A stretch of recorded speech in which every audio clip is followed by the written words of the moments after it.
What is good, folks? We are here with the wrap up of season 2. We get to see the new recruits come in. But first, we'll look at the final storylines that we had for the College World Series. Once the shit loads. All right, sweet. We had Cole Rickman.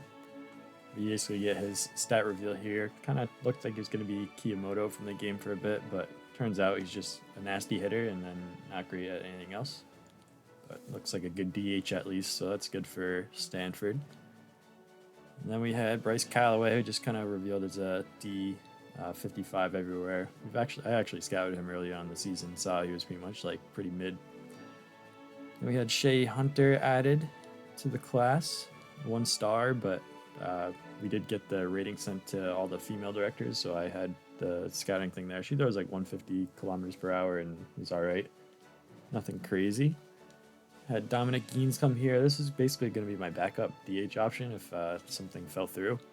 But Dominic Geens looks like a decent hitter. And then we had Quinton Arthur revealed. It was kind of just like see bunch of stuff, but decent catcher, as like a backup catcher kind of guy. And then finally the big reveal, basically saying at the next season we're going to be having all the top players that were not in the SEC or the Pac-12, so mostly ACC guys, I believe. And the teams that haven't been used so far, I guess, too, are getting added to the class. So some guys like Nick Kurtz, Brody Brecht, Austin Overn, and more, all getting added. And then we're going to do that in the transfer portal basically after the season. So kind of season 1, we had the captains. We had like the Duck and Ruby and all those sick guys. Basically, we're going to get added to these guys again. We're going to skip ahead of that for now. We're just going to look at the recruits here. So we'll go worst class to best class. Coming in at the number 8 class, we had Georgia. Their big gets, I would say, are Sawyer McKenna was pretty decent bat. Jefferson's not a bad bat either.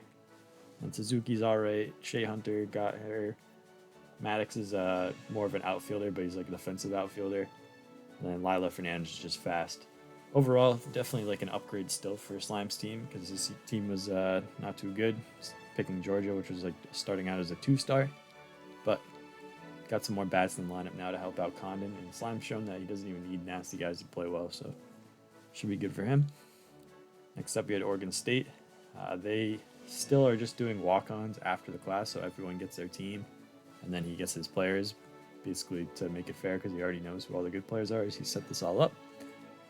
And he got some decent guys. Bracken's basically Tanaka Yama, so he's like a shortstop. And then Kit and McIntosh, even though they're not the highest stars, they're actually pretty usable. 160 and 154 will play, with also level 7s on each of those guys, which is pretty nice. Linger's pretty fast. Beauregard's pretty fast. He got some speed on his team, and then Geens does hit well. He's actually better than I thought he'd be. Well, so overall, pretty good class for him, all things considered, based on who he could have gotten. And then we actually had Arkansas Razorbacks. I almost said Arizona, but Arkansas. So despite the big budget, they basically got who they wanted, but they didn't really know who they wanted, basically. So they had Riley June, who's I think their best player. He looks pretty good, the 11th player ranked in the class. And then they also got some other big bats like Tokyo Thomas. And then James Charles wasn't as good as he advertised, so not many abilities there. Vincent Marquez, we showed how he was the blue chip earlier, and he's actually the regular Susumu Akari or whatever. And then he took Jimmy Kome, who has a special pitch. But other than that, and then the one we gotta talk about, Jonathan Dodd. Obviously, he's shown as a pitcher, air quotes, so he's only 9 stars because he can't pitch at all. But he's like one of the most disgusting hitters in the league now. So overall, even though this class was ranked 6th, you got June, who looks gross, and then Dodd, who looks gross, and some other like decent players too. And Arkansas's team is already nasty, so it doesn't really hurt them to not have like a top class. Next up, we had Stanford. They got a couple beasts. Marshall Harrington looks nasty, 97, 94 gold contact hitter, and then some other abilities in there. Pretty sick. Cole Rickman, another huge bat. Glass doesn't throw hard, but he's got a crazy special. I forget what special pitch that is. Some curveball. But he's got an original pitch level 6, which is dope. AA. So he's probably going to be pretty good. Blake Ponder's a decent bat as well, so a couple of good bats again. And then Beckett's just like an alright player. But overall, not too bad. You got the 7, 16, 18, 21, and 23 ranked guys, and then just kind of a filler guy at the end there, Jeff Sloan. Overall, pretty decent class for Stanford as well. This classes this year were definitely more balanced than last year. Last year we had some like really top classes and then some like really shitty classes. Everyone at least got decent players this time. Next up we had Florida. They did get those La Ramirez brothers. So those are two of the top players in the class. They're rank 4 and rank 5. Now they're playing up the middle for the next like 4 years. That's gross. But then they also got Chase Underwood, who's the other blue chip. So they got all 3 blue chip prospects. Chase Underwood doesn't look too amazing, I'd say, but he definitely looks good. 509. He is inflated by his outfield stuff too, which isn't amazing. So he's kind of like 2 decent stuff. Same thing, Brace Callaway. He's like decently high stars, but he's pretty okay, mediocre, I'd say. And then you got Jimmy Terry, who's the ambidextrous guy. So this is his better side, honestly, which is not great.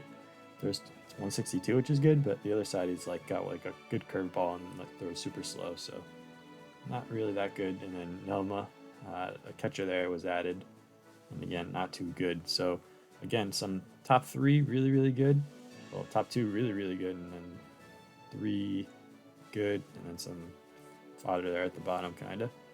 But again, Florida's team is also very good, so now they're going to be disgusting with these 2 up the middle. Next up, we had Tennessee Vols. John Andabelli, little head case coming in. He's got that original pitch. What's that? The Abada knuckleball? Yeah. So he's got an original knuckleball, which is pretty nice. Jasper Motor. Pitcher there. That looks gross. He's got an original cutter, I think. I don't know. Maybe an original fastball. Yeah. Got basically the reincarnation of Go, so 3 pitchers added, and then you got a DH here with several good gold abilities, which is pretty nice. And Morrison Hayes looks really good. 3 gold abilities and good defensively, and can play basically anywhere in the infield, which is nice. And then he ended up taking Griffin Goldman just to use as like a utility guy, defensive replacement, defensive outfielder kind of guy. So again, Tennessee's class pretty solid. Again, Andabelli's got really, really high stars. He's actually the 3rd ranked player in the class, which is dope. But he did have some negative stuff with him, like he steals some of your NIL money next year, so we'll see if that affects them going forward. Overall, solid class. And then we had Arizona Wildcats, so they had the scouting person to see who's nasty, and you can see all their players at least good. Ray Summer was a steal of the draft. Basically went plus 31 from his rank. We didn't hear anything about Ray Summer all season, and then he just came in, boom, I'm ranked 2, bitch. Lots of abilities, obviously. Lots of good stats, too, so Ray Summer looks pretty gross. He also has Reed Piper, who's probably the best pitcher in the draft, basically for pure stuff standpoint, just throws 170. He's got, it's a level 5 hard slider. I'm pretty sure that was a level 4. They're cheating, motherfucker. Hard slider, pretty good, and then some other stuff too. But 170B fastball life, iron ball, sharpness, that's going to be gross. And then also Carter Harrison, another good pitcher with all those abilities. Very similar to Brent Val, and that just has a shit ton of abilities, not amazing stuff, but you can see that does play well. And then some alright guys down here. Starling just be everything with no other stuff. Jax Knox, and then Sebastian LaRue. I think they got kind of hosed by some of the storylines early on. They literally killed one of their prospects. So, and then the rank 1 class was actually us, the Oregon Ducks. Kind of worked out for us. It all just kind of fell on our laps. Like Kai Kardashian was pretty much uncontested the whole way. He ended up being pretty decent. Luckily, he has some good abilities. Actually, he has power hitter and intimidator, which is dope. I was kind of thinking I was going to get shafted on some abilities, but that's pretty good. Ashton Brooks actually had some good abilities, which we did scout at the end of the season. We scouted pitcher abilities and saw he had 3 golds, so we're like, all right, sweet. Riggins, honestly, not that bad for what we saw. And then we'll talk about Michelson. Michelson, we weren't even winning, but I was kind of nervous about, honestly, my class, because I thought some of these guys were going to be pretty low stars, but they're honestly better than I thought they'd be. And I saw Michelson was within range, so I just said, let's just steal him. He's, like, not great. Obviously, he has 100 control and 154 top speed, which is good. But he's all right. But honestly, at the time, this guy is better than my starting right fielder too. He's like slightly better. My right fielder's pretty shit. So I was like, at least it'll be a slight upgrade no matter what. And then our big 2 haul, obviously, we got the rank 1 player of the class and the rank 6 player in the class. Rank 1 guy, Michael Sequins. Obviously, very, very sick. The only thing that's wrong with him is his arm and injury, I guess, and recovery stuff. But obviously, he has no arm, can't throw with G throwing. But he's got like 4 golds, one of them gold spray hitter. Oh, 5 gold, sorry. And then also intimidator, also power hitter, also contact hitter. That's just gross. So Sequins is nasty. And we also got Manny McLaughlin, which I think this is the best version of him. He's a 2-way guy. He's got a level 7 curveball, level 6 slider. Throws alright. Top speed, not very good, honestly. But he's got pretty good abilities. A fastball life, intimidator, some more. And hitting-wise, he's all A's, which is pretty good. And also has, I think, spray hitter or something. But yeah, he's pretty solid. He also has like magician or something in the field. So very happy to get these 2. Obviously, I was trying to fight for Lau Ramirez earlier in the season, but I had a pivot, and it worked out for these 2.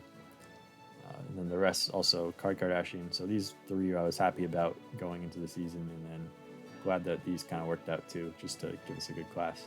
Obviously, we had the highest star rating class, but we do have 1, 2, 3 2-ways, which kind of inflate their star rating a little bit. But it's still rank 1. Still rank 1. And then we had the walk-ons. So then basically these guys were all added. We had, what, 8 guys, I thought. Yeah, I think one of them was missing on this one. So we can probably go back to the other slide. Yeah, so white was cut off on that, I guess. But these guys were all added. It was inverse order of finished last season. But Oregon State did go last yet again, just because they're so nice, the Beavers. So Georgia had the first pick. They took Jordan. Took the brother. And then Tennessee had the next pick. They took Kurtz, who basically, this is covered up, but it's 100 hitting. So 100 power, 100 contact, and has like every single perfect hitting ability you want for blue. So he looks pretty gross. He's just a huge bat. We lucked out big time because we got to take Weatherholt here. He can play shortstop and outfield. And we did get Manny McLaughlin in our class who can play shortstop, but obviously he can pitch too, and then we really have no shortstop. So this guy can play outfield for us and then slide into shortstop when Manny McLaughlin does a pitch. I was like, damn, this worked out perfect. Pretty dope. If not, I probably would have gone with the white, who could have just upgraded over Riggins. But glad that we got Weatherholt to just slide in there. I forget who was next. Might have been Stanford. Oh, sorry, I skipped over Arkansas. They took this 175, which is max speed pitcher. They need another pitcher, and that worked out for them. Stanford took White, who looks gross. He's got like really good hitting. It's like 197 or something for hitting. And Arizona took Kozar, who can kind of play everywhere, which is good for them. And then Auburn went to Florida. They had the last pick. They took him. Well, other than Santucci, who went to Frisk, which worked out because he kind of needed pitching. So that's the classes this year. We'll get Season 3 rolling in soon. But overall, we've got some good players coming in, and we'll see what happens this year. Hopefully, this is our year. Our lineup, basically 1, 2, 3, 4 are all upgrades in our no, Riggins is downgrade from Nishida, but these 3 are all massive upgrades from what we've had. Again, Kardashian is pretty much same as Harai. These 2 are big upgrades over Diodati and we have a short Ceballos, so that's pretty good for us. Anywho, see you in Season 3. Peace.